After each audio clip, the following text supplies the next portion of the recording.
Welcome to Nuanced Beauty. This podcast is intended to be a spot where my husband Bill and I will capture some complex thoughts and challenge us to hold to our opinions loosely so that we can see the beauty in others and the beauty in ourselves.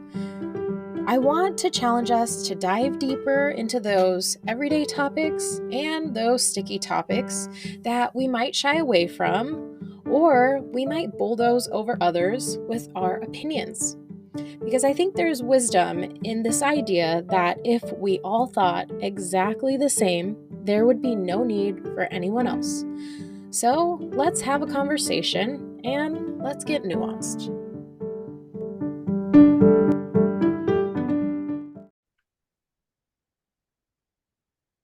Hi guys, welcome back to Nuanced Beauty. Hey everybody. Bill's on the call and my friend Ben is here. Hi Ben. Hey, how's it going? Good. So today we are doing another interview and we're enjoying interviews because they offer a different perspective than just hearing Bill and I chat. And we just want to learn what other people are interested in, right? Yeah, I mean we hear about, things that we don't know about, and then there's usually some juicy nuance in it. Yeah. Sounds gross. Maybe I shouldn't use the word juicy in there. But yeah, so quick intro. Ben was a college classmate of ours. All three of us. We went to KP, graduated in 2011. And also Ben and I were in the same section. So not only were we in the same class of about 300-ish kids. 202. 202? Sounds right. Oh my gosh. That's where we ended up. We lost, I think, probably about 80 or so along the way, the journey. Did we even have 300 to begin with? I don't think so. Oh God. I think it was 282 and we ended up, it was like between 200 and 210, but you got a bunch of people that were set back from the class ahead of us too. So I think we lost close to 100. Okay. Jeez. Yeah. So it's even smaller. So we are the survivors. Yeah, we are the survivors. But yeah. What else do I got for the intro? Well, Ben, today we're chatting about military history. And so to get diving in, why military history specifically? Yeah, I mean, I'm trying to remember how far back it goes that this was a topic of interest for me. I certainly remember back in the day, my dad always watching the History Channel, and that was whenever the History Channel actually showed history. It was not just ancient aliens and Pawn Stars. It was actually, we called it the Hitler Channel because all it ever seemed to be was, black and white footage of Hitler in World War II.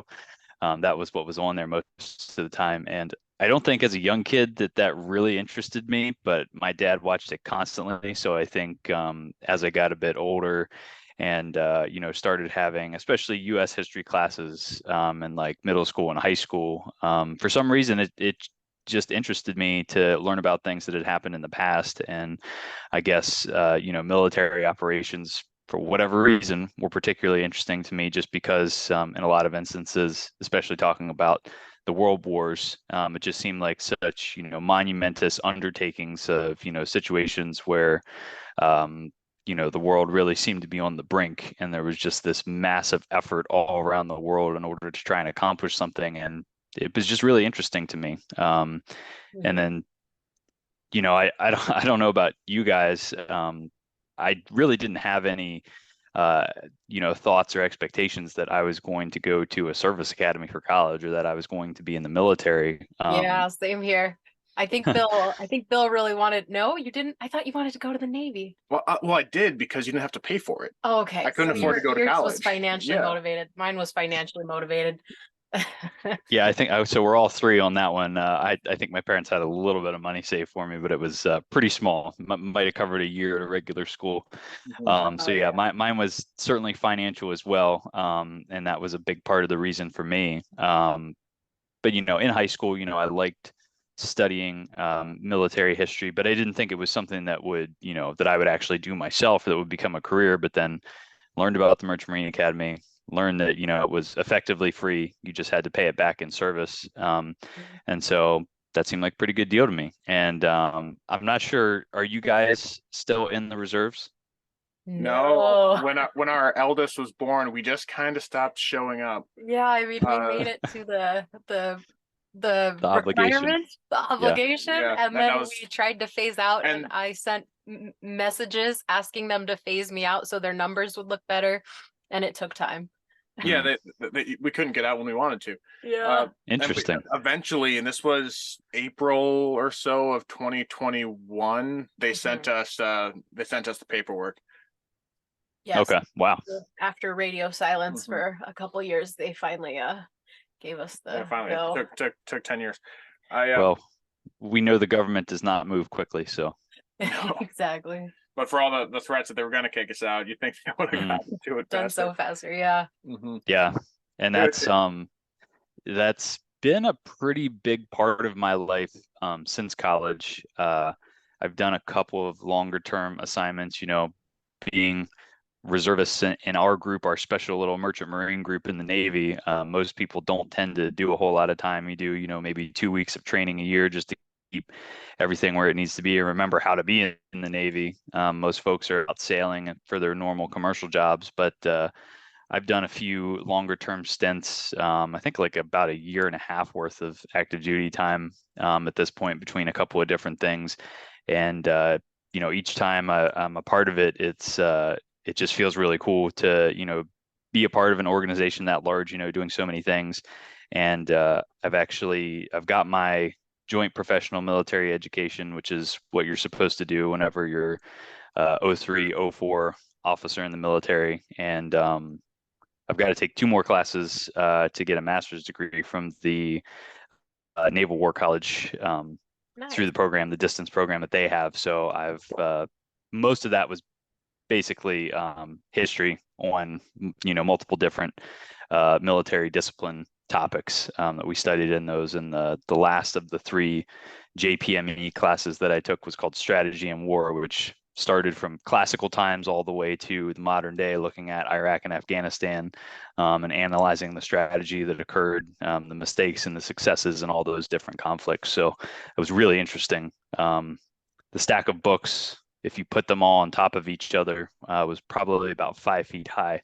Did have a lot of reading, but it was a pretty interesting thing to do. That's super neat. And I want to go all the way back to the History Channel because I grew up watching the History Channel with my dad too. And I feel like, and I've seen a meme somewhere about this, where like men of a certain age, there's a requirement that you either get like really into fishing or really into World War II. And there's just no getting around it. You just get sucked in to one of those 2 things.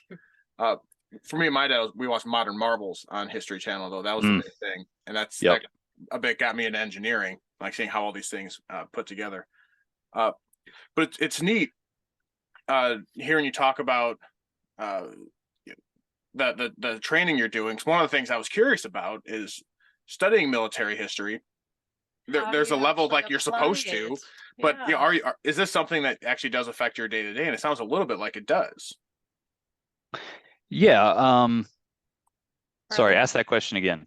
Like, how do you, like, what the question is kind of like vaguely, how do you apply just studying military history? And it sounds like in your case, you found a passion with it, but it's also helped out because you have stuck along and you've professionally continued on with the Navy and Strategic Sea Lift program.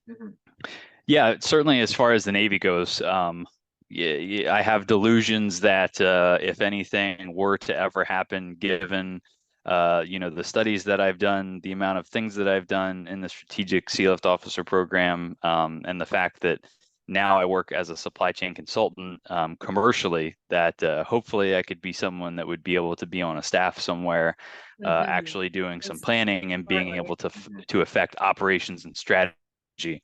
If we ever got into a situation where we really needed to mobilize things like we did, 80 years ago. The most likely situation is that they're going to throw me on a ship and I'm going to be a 3rd mate or a 2nd mate, trying to dodge missiles from, some countries that we are not fond of. But I would certainly like to be in a role like that.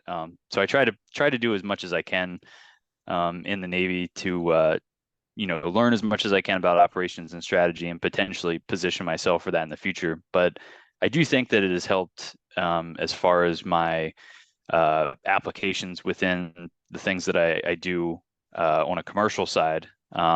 So in supply chain consulting, it is, I do a lot of work with logistics and transportation in that, and just certainly having a knowledge of, operations that were undertaken in the past, and thinking about geography on a large scale. And, part of, I think, we all three of us, I think we probably tend to look at transportation and logistics related to military history a lot more closely than most people would, given our background and where we went to college. Piece of the puzzle. Yeah. Yeah, and it's out for sure.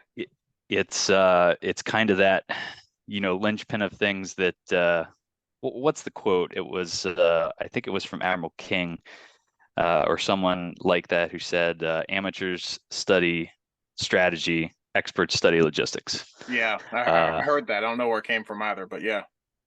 But I think maybe it wasn't him, because I do believe he was the one who might have said something about, I don't know what this logistics stuff is, but I need more of it, right at the beginning of World War II, whenever we were hurting for some hulls. So that sounds kind of right in the culture of that era.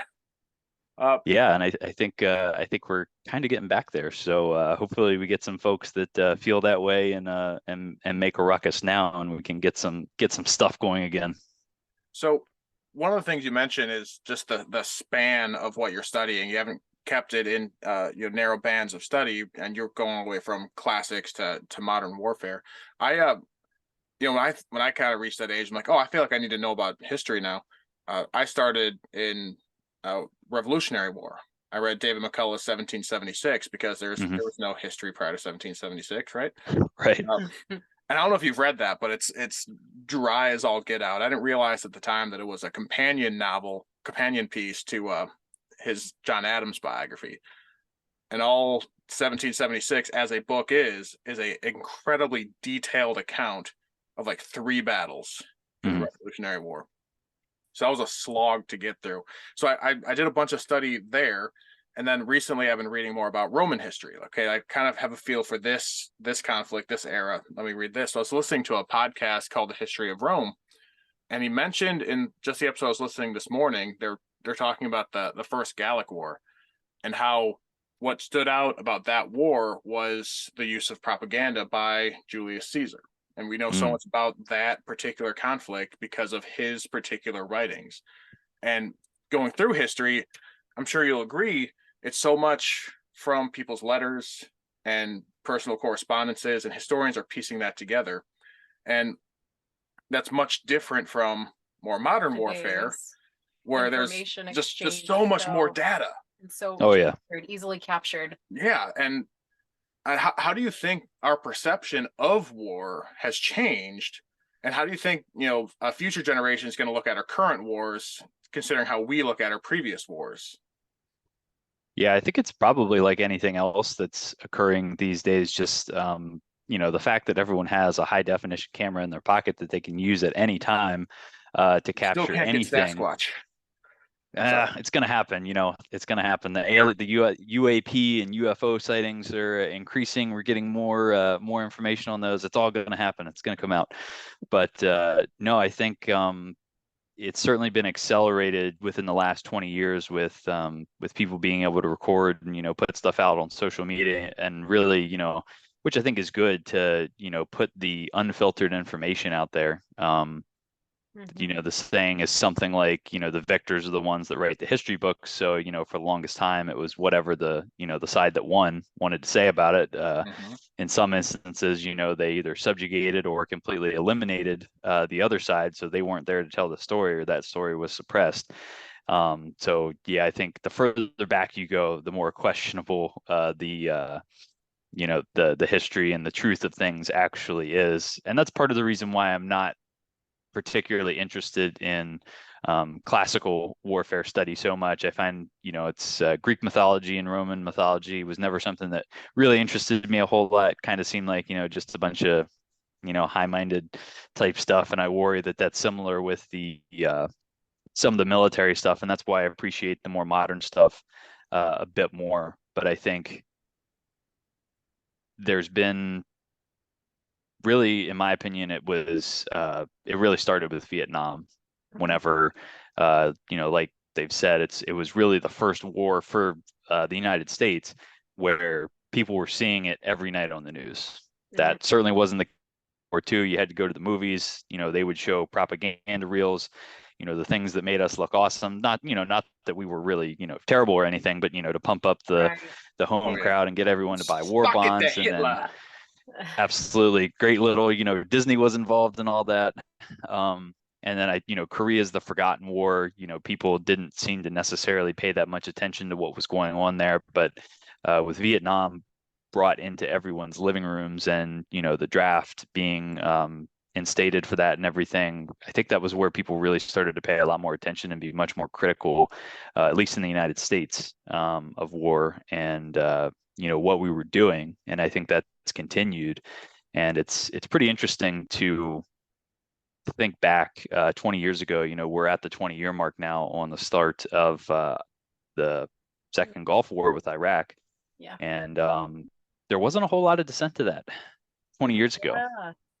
There's a lot of people that talk badly about it now, which I think, rightfully so, and for a lot of reasons. But when you look at it from a political perspective, and if you're going to, go one side of the aisle or the other, there really wasn't a whole lot of pushback on either side back then. There was the Dixie Chicks, and that was it. Yeah, and we see how that worked out for them. You weren't as much as wasn't very much dissent.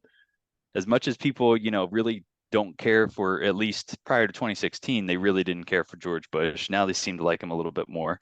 But despite the fact that, so many people don't like him, they're rather supportive of the Iraq War, which is, now everyone's kind of done the revisionist history. And I think there's a lot more people that speak out on it and some of the mistakes that were made there. But honestly, I was kind of surprised whenever we were doing the study in strategy and war.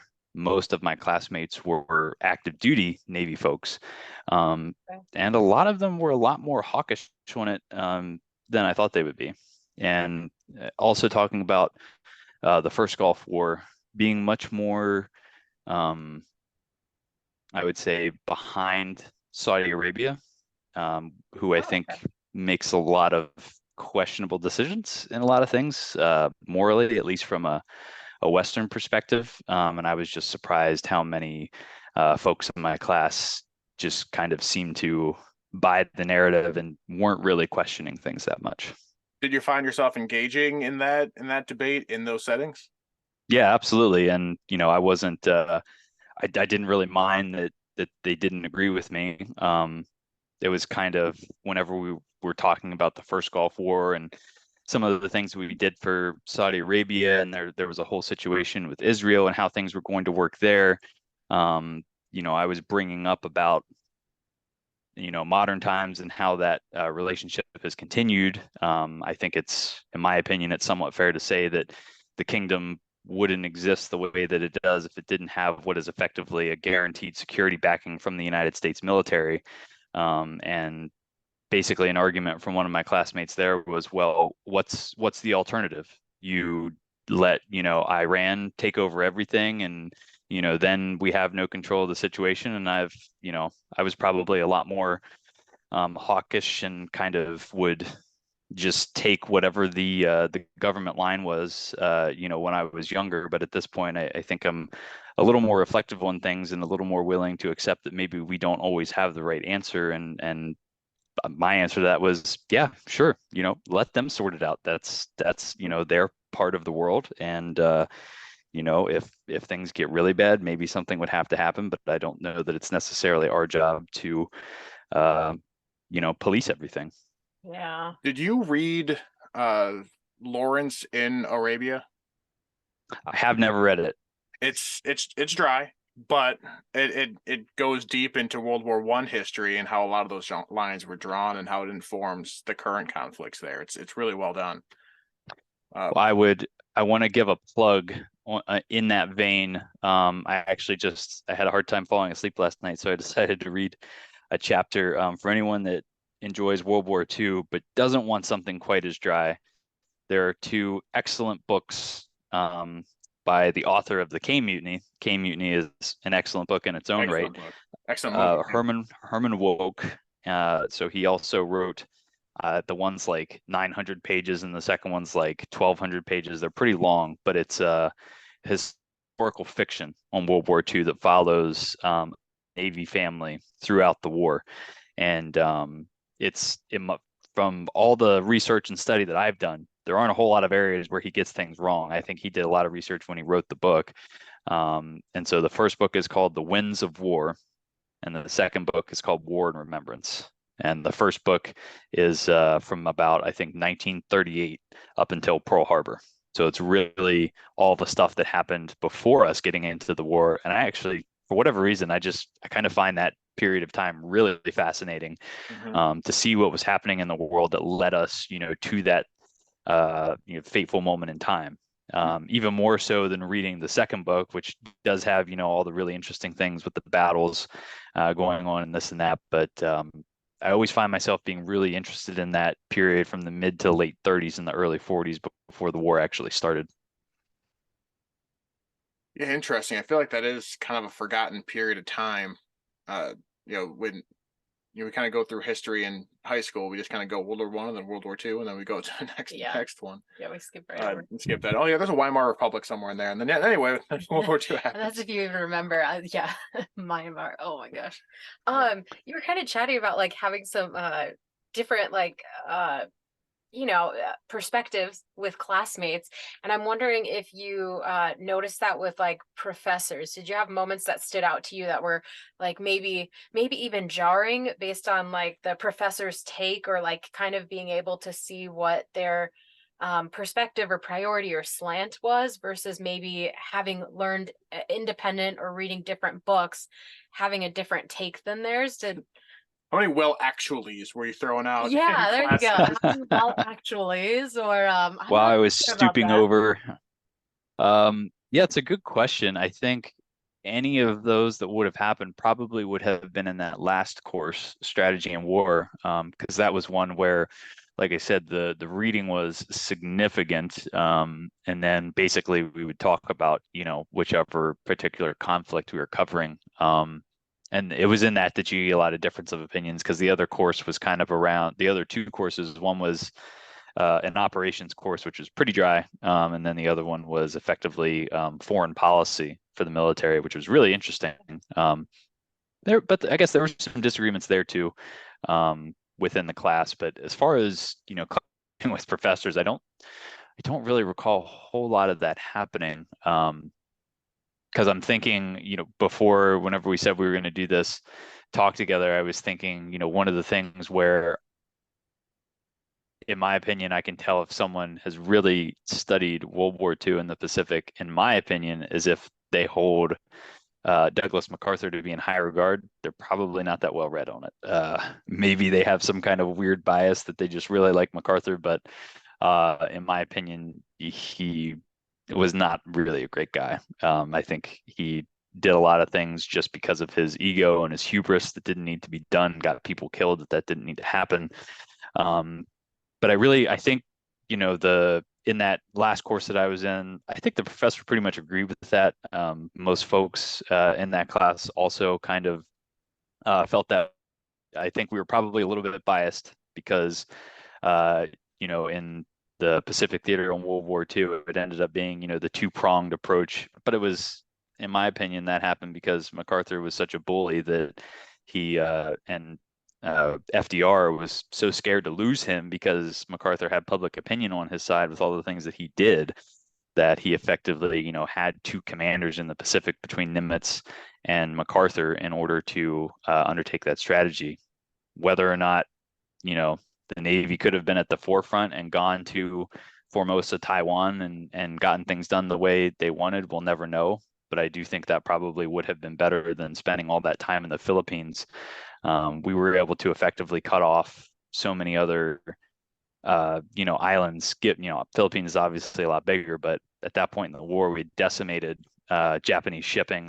The Navy was in shambles. I think, we maybe could have saved a lot of lives. And I was pleased that most other people in that course generally agreed with that statement. And there wasn't a whole lot of, pumping him up to be, some really great guy. But I'm trying to remember where I think probably the most disagreements, like I said, not really with professors, but just within the class itself, was really the more modern stuff. which I think makes sense because people have, stronger feelings about things that have happened more recently, and some people may actually have firsthand experience with. So Yeah. some of the things in the past, I think people maybe don't tend to analyze quite as much, and don't feel as defensive about. But whenever when it hits a little closer to home, then you might have some differing opinions there. Yeah. Was this class like recently enough for talks of Ukraine? Or no, was that after? When did I end that course? Yes, it was. Did you guys have any conversations on Ukraine and thoughts of that? It's so I have a 1-year-old now. So the last year and a half has been a real whirlwind. I had to think back as to when that course actually ended. Yeah, we finished that course in May of 22.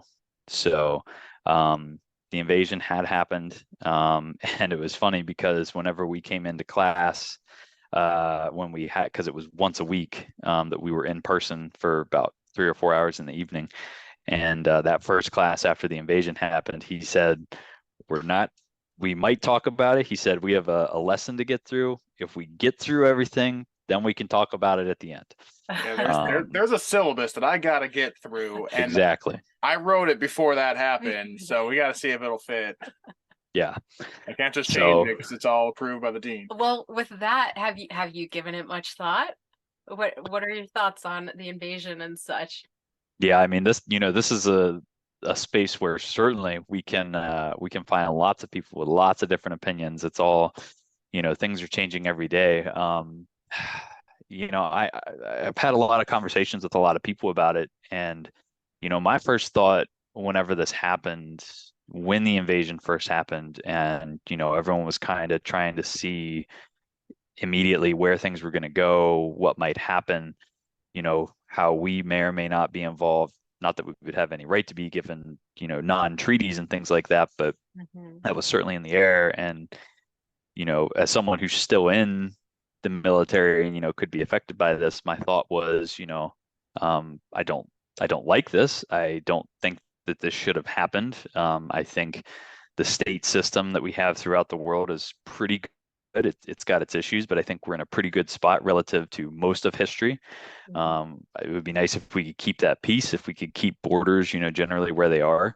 But at the same time, what does it mean if we are going to challenge that? Are we willing to accept what might come from saying and, using force to say, you can't do this? Is it worth potentially instigating nuclear war in order for an area that had, at different points in time historically been part of Russia to say, no, you can't do that anymore? Again, I would prefer that Ukraine continue to be the Ukraine that it had been, post the breakup of the Soviet Union. But we have to ask ourselves serious questions about what we're willing to accept and what, we're willing to have happen to people for something over there. And these are the same questions that were being asked for World War I and for World War II, saying this is a European war. This isn't affecting us right now. Do we want to get involved? And, that's something where we get a lot of criticism. I think it's a very great strategy. I think both in World War I and World War II, it probably wasn't a coherent strategy that we thought this is what we were going to do. It was simply because we were unprepared and needed time in order to get ready to fight those wars. But yes, the strategy of sitting and waiting for lots of other people to do the really hard fighting and wear the enemy down is a very good strategy if you have that time and luxury to then be able to come in the 11th hour and do the knockout blow. We are perfectly geographically positioned to be that guy. To wait and see. So we're running short on time, but I'm curious your take on this. You're reading through histories that I've read.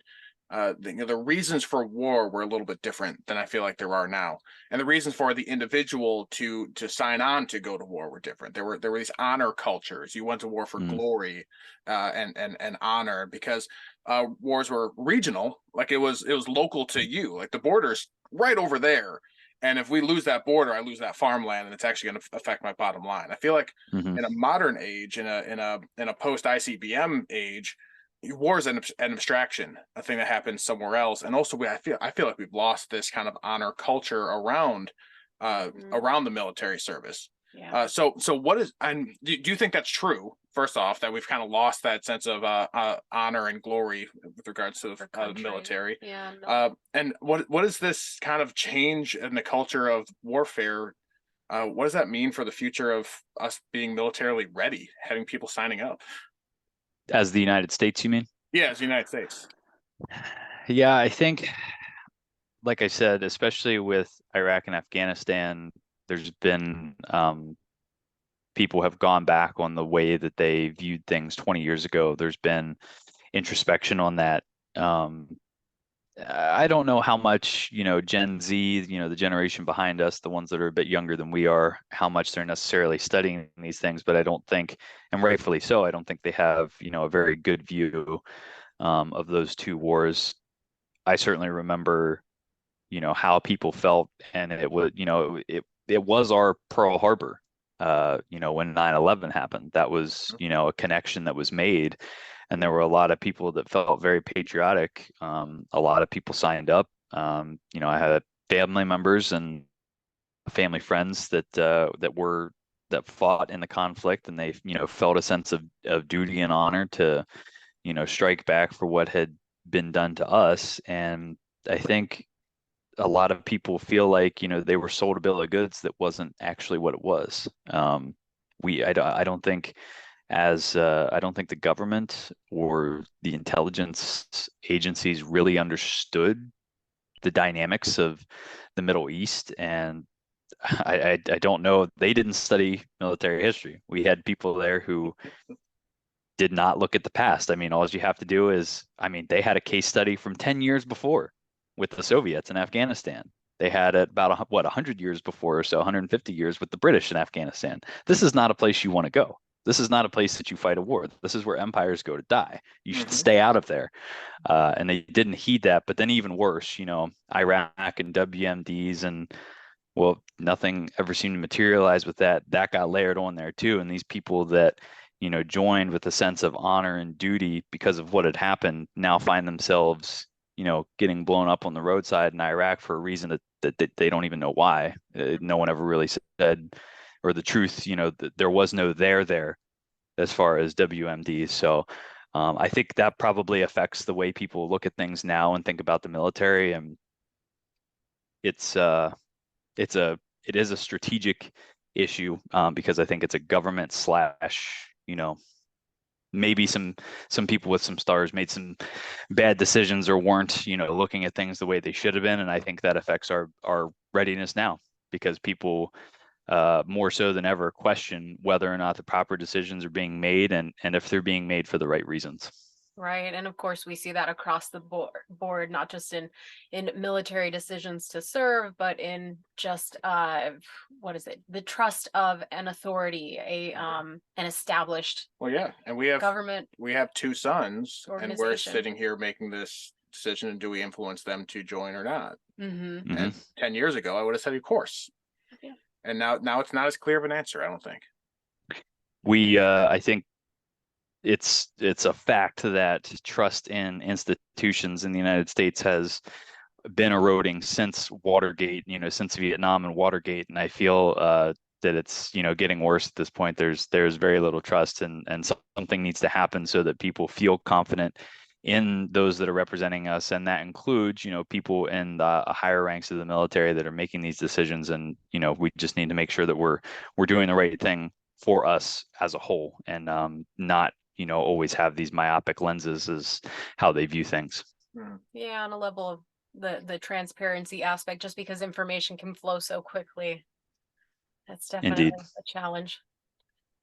All right, Ben, we appreciate having you on and giving us this rundown. We're going to kick off a Zoom any minute now. So. Yeah, I see that. Well, it was great to talk to you guys again. We should catch up outside of this for sure. Absolutely. Yeah, sounds good. Maybe we'll make a trip to Tampa. Absolutely. Just let me know. All right. All right. Bye. All right, guys, take care.